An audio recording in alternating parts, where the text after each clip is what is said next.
kamu anak-anak datang jam 2 siang. Saya tanya, kamu sudah makan belum? Belum. Kita anak sekolah. Tadi pagi sudah makan? Belum. Dan kalau kamu sekolah bagaimana?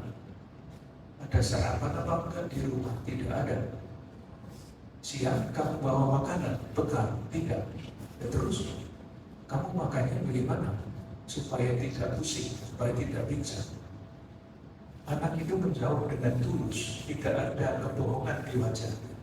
Dia mengatakan, saya makan sisa-sisa yang diberikan oleh kawan saya. Sesudah mereka makan, kalau ada sisa diberikan kepada anak itu. Anak itu saya ajak makan di rumah, di keuskupan. Dan saya melihat satu butir nasi pun tidak disisakan.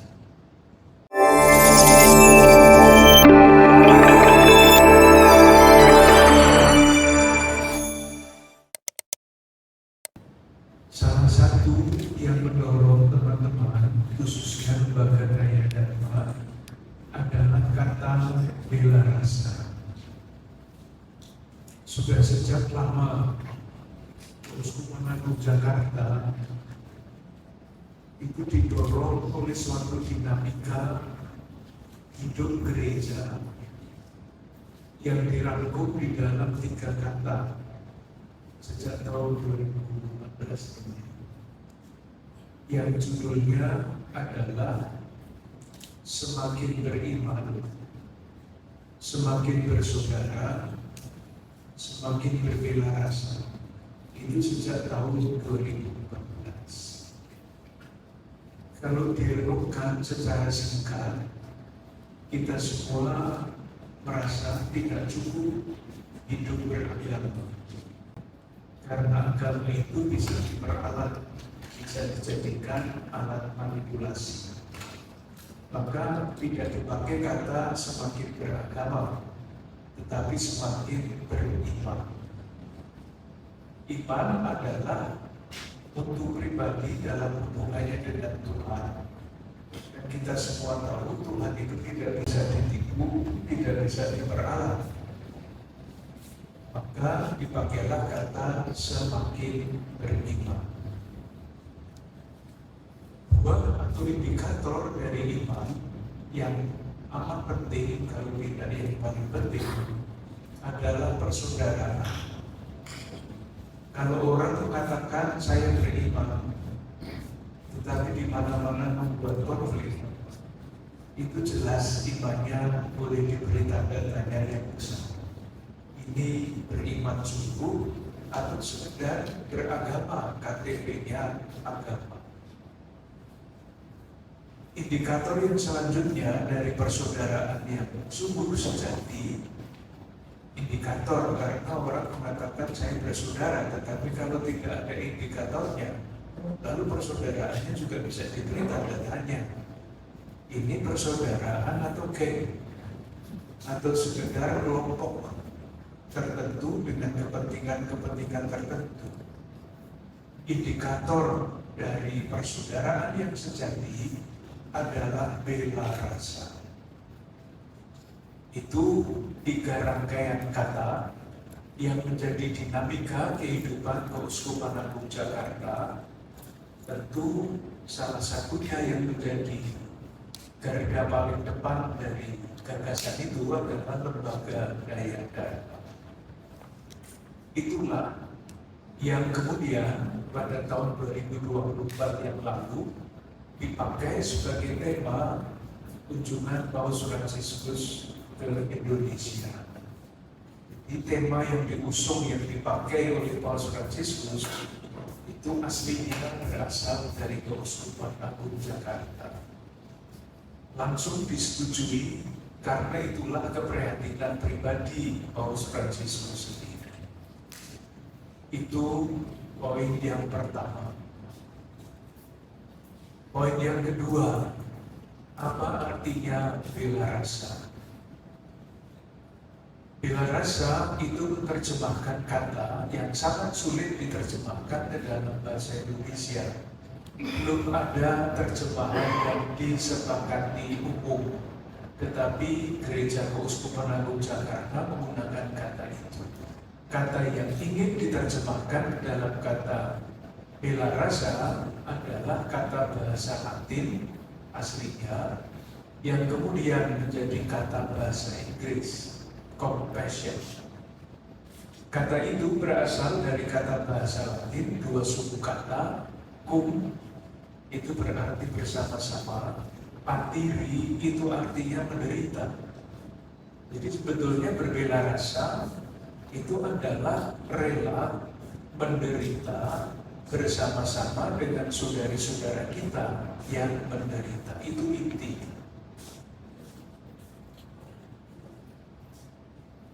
Tidak persis sama dengan empati, tidak persis sama dengan simpati. Yang bela rasa itu cum patiri. Sebagai orang beriman, komunitas umat beriman, Keuskupan Agung Jakarta tentu mencari inspirasi untuk kata itu. Kenapa inspirasi? Saya menggunakan istilah yang mungkin moga-moga tidak mempersulit gagasan kita. Menurut antropologi Katolik Alkitabiah, manusia itu terdiri dari tubuh, jiwa, dan roh. Supaya kita sehat sebagai manusia utuh, kita membutuhkan makanan yang sehat. Kalau makanan kita tidak sehat, meskipun harganya mahal, ya tidak akan membuat badan kita sehat. Yang kedua adalah jiwa kita. Nah, kita boleh berdiskusi mengenai ini, tetapi ini pendapat saya. Jiwa kita itu membutuhkan inspirasi, motivasi. Motivasi itu tatarannya adalah datar horizontal. Motivasi saya datang ke sini adalah untuk ikut merasakan penderitaan manusia, misalnya. Atau motivasi saya membantu saudara-saudara kita yang kurang beruntung karena saya kasihan mereka itu tidak bisa makan, tidak bisa sekolah dan sebagainya. Itu motivasi kemanusiaan. Nah, sebagai orang beriman, roh kita tidak cukup didorong oleh motivasi. Kita membutuhkan yang namanya inspirasi. Mungkin yang dikerjakan oleh teman-teman semua sama, misalnya pendidikan. Tetapi kalau pendidikan itu diselenggarakan oleh satu lembaga Katolik, mempunyai inspirasi khusus. Demikian juga kalau bela rasa compassion itu dilaksanakan oleh lembaga seperti Daya Dharma, inspirasinya itu adalah iman Katolik.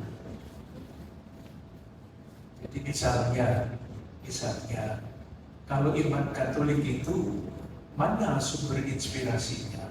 Ya iman Katolik terdapat di dalam kitab suci. Kalau saya ngomong tentang ini nanti berlama-lama. Artinya gambaran tentang Allah yang diimani oleh orang-orang Katolik adalah Bapa yang hatinya tergerak oleh belas kasihan ketika melihat orang yang menderita. Jadi inti dari compassion, dari bela rasa adalah hati yang tergerak. Jadi bukan hati yang beku, bukan hati yang tidak peduli, tetapi ketika melihat penderitaan manusia, hatinya tergerak. Kalau orang Katolik, orang Kristiani hatinya tergerak melihat penderitaan, motivasinya ada, inspirasinya adalah faham Allah yang selalu hatinya tergerak oleh belas kasihan. Itu yang kedua. Jadi kalau lembaga Daya Dharma itu nanti memberikan pelayanan dan antara lain kegiatan ini, selain motivasi kemanusiaan, inspirasinya adalah iman. Yang ketiga, Keuskupan Agung Jakarta itu sudah melaksanakan, mengajak umatnya sejak tahun 2014 untuk bertumbuh di dalam bela rasa, mencari jalan. Caranya bagaimana? Yang terakhir, karena panjang ceritanya, saya cerita bagian yang terakhir saja. Sejak tahun 2022, nanti sampai tahun 2026, umat Katolik Keuskupan Agung Jakarta berusaha, belum tentu berhasil, berusaha untuk memahami yang namanya ajaran sosial gereja. Dan sesudah memahami dengan baik, berusaha mencari jalan-jalan supaya ajaran itu tidak jadi konsep saja, tetapi menjadi gerakan. Ajaran sosial gereja itu apa? Panjang sekali, tetapi bisa disimpulkan di dalam 5 pokok. Yang pertama adalah menghormati martabat manusia. Dicari bentuk-bentuknya seperti apa. Setiap tahun ada penandanya. Misalnya, apa yang kita lakukan ketika kita berusaha menghormati martabat manusia. Salah satu yang dilakukan adalah memulai rumah singgah. Salah satu hal yang kecil. Salah satu warga masyarakat yang paling tidak dihormati martabatnya adalah saudara-saudara kita yang disebut dengan orang dengan gangguan jiwa. Di rumah dipasung, di jalan dibiarkan berkeliaran. Salah satu penanda untuk menunjukkan bahwa kita berusaha sungguh-sungguh menghormati martabat manusia adalah menyediakan rumah singgah untuk saudara-saudara kita yang biasa disebut orang dengan gangguan jiwa itu. Hal lain, bidang lain yang sangat menunjukkan ketidakhormatan terhadap manusia, martabat manusia adalah tindak pidana perdagangan orang. Orang diperdagangkan. Maka ada berbagai macam gerakan, entah itu edukasi, entah itu aksi yang dilakukan oleh teman-teman, termasuk tentu saja RPD ikut terlibat di dalamnya, mencegah, stop, simbolnya begini, stop tindak pidana perdagangan orang. Yang kedua, kalau kita sungguh-sungguh menghormati martabat manusia, salah satu yang harus diusahakan adalah supaya manusia yang bermartabat itu hidupnya sejahtera. Omong kosong kalau mengatakan menghormati martabat manusia, tetapi membiarkan saudara-saudara kita yang sungguh miskin itu tidak diperhatikan. Maka pokok yang kedua adalah ikut bertanggung jawab untuk mewujudkan kebaikan bersama. Bersama itu kuncinya adalah bersama itu. Atau di dalam Pancasila judulnya adalah keadilan sosial bagi seluruh rakyat Indonesia. Itu tanggung jawab pertama-tama, tanggung jawab negara sebetulnya. Negara membayar, menarik pajak dan sebagainya. Mestinya pajak itu dipakai untuk memastikan cita-cita kemerdekaan Indonesia. Pembukaan Undang-Undang Dasar 45, Pancasila dan sebagainya. Nyatanya kan tidak. Nyatanya belum. Kesejahteraan bersama itu masih jauh dari cita-cita. Contohnya apa? Yang selalu saya pakai, saya kutip 5 besar Masjid Istiqlal pada pidato 17 Agustus tahun 2024. Beliau menggunakan istilah ini ketika kita merayakan ulang tahun kemerdekaan bangsa kita, kita masih melihat luka-luka kemerdekaan. Yang beliau maksudkan adalah kesenjangan antara yang kuat dengan yang lemah, antara yang kaya dan yang miskin. Tidak ada, belum jauh, masih sangat jauh kesejahteraan bersama itu. Contoh yang kemarin saya sampaikan ketika saya ditanya adalah ini, sampah makanan. Dan melihat laporan-laporan di koran dan sebagainya, itu saya kutip dari tahun 2022, sampah makanan setiap tahun bertambah, dan pada tahun 2022 itu kalau dirupiahkan jumlahnya 300 triliun rupiah. Sementara kita melihat saudara-saudara kita yang sehari-hari tidak bisa makan. Saya baru menerima tamu anak-anak, jam 2 siang. Saya tanya, kamu sudah makan belum? Belum. Kita anak sekolah. Tadi pagi sudah makan? Belum. Dan kalau kamu sekolah bagaimana? Ada sarapan apa enggak di rumah? Tidak ada. Siang kamu bawa makanan? Bekal? Tidak. Ya terus, kamu makannya bagaimana? Supaya tidak pusing, supaya tidak pingsan. Anak itu menjawab dengan tulus, tidak ada kebohongan di wajahnya. Dia mengatakan, saya makan sisa-sisa yang diberikan oleh kawan saya. Sesudah mereka makan, kalau ada sisa diberikan kepada anak itu. Anak itu saya ajak makan di rumah, di keuskupan. Dan saya melihat satu butir nasi pun tidak disisakan. Kesejahteraan bersama dari contoh satu ini saja masih sangat jauh dari antara kita. Nah, supaya kesejahteraan bersama itu tercapai, butir yang ketiga adalah solidaritas. Karena dimanapun selalu ada yang kuat dan ada yang kurang kuat. Kalau masing-masing sendirian, ya tidak akan tercapai kebaikan bersama itu. Maka solidaritas. Kemarin yang saya ceritakan ketika pertemuan dengan teman-teman wartawan sesudah Isya, saya ceritakan mengenai seorang bapak namanya Pak Supandi. Itu tinggal di lapak pembuangan sampah. Di sana banyak sekali lapak-lapak dan keluarga-keluarga itu ada di sana. Anak-anaknya tidak sekolah karena orang tuanya tidak mempunyai KTP. KTP-nya dari tempat lain. Ada seorang dermawan, keluarga dermawan, yang memberikan beasiswa kepada keluarga-keluarga yang tinggal di lapak itu, satu keluarga satu.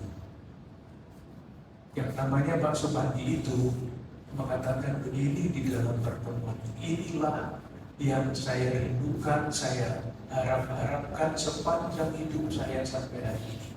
Bahwa ada orang yang memperhatikan anak saya supaya bisa sekolah. Sederhana. Tetapi itulah yang namanya solidaritas. Dari satu pihak ada teman-teman kita yang bisa mencari ilmu dimanapun. Ini anak ini tidak sekolah. Kalau tidak ada yang memberi perhatian, menunjukkan solidaritas. Nah, yang keempat, yang sekarang menjadi perhatian dari teman-teman FID, kalaupun solidaritasnya itu begitu sebesar apapun, selalu ada saudara-saudara kita yang tertinggal.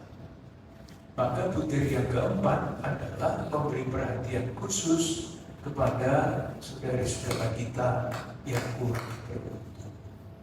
Inilah yang akan ditunjukkan, akan diceritakan bagaimana usaha teman-teman dari lembaga diagrama ini sungguh memberi perhatian lebih pada saudara-saudara kita yang kurang beruntung itu dengan aksi yang akan dilaksanakan pada tanggal 3 Mei yang akan datang. Itu untuk tahun ini. Tahun depan adalah tema yang kelima. Itu judulnya adalah ikut bertanggung jawab merawat alam ciptaan. Itulah wujud dari bela rasa, compassion, inspirasinya adalah iman, motivasinya adalah kemanusiaan. Bentuknya nanti adalah gerakan-gerakan yang moga-moga meskipun tidak akan menyelesaikan masalah, tetapi dapat menjadi suara hati yang menyentuh saudara-saudara kita. Moga-moga ikut mempertimbangkan untuk melibatkan diri di dalam usaha-usaha yang mulia ini. Jadi saya ngomongnya terlalu banyak. Maaf, saya maksudkan moga-moga latar belakang dari gerakan ini jelas. Dan ini bukan hanya gerakan umat Katolik, harus diingat itu gerakan kemanusiaan yang inspirasinya bisa berbeda-beda, tapi motivasinya sama. Motivasi kemanusiaan karena inspirasi itu imannya berbeda-beda, maka inspirasinya pasti lain-lain, tetapi wujud gerakannya sama. Itu Roh.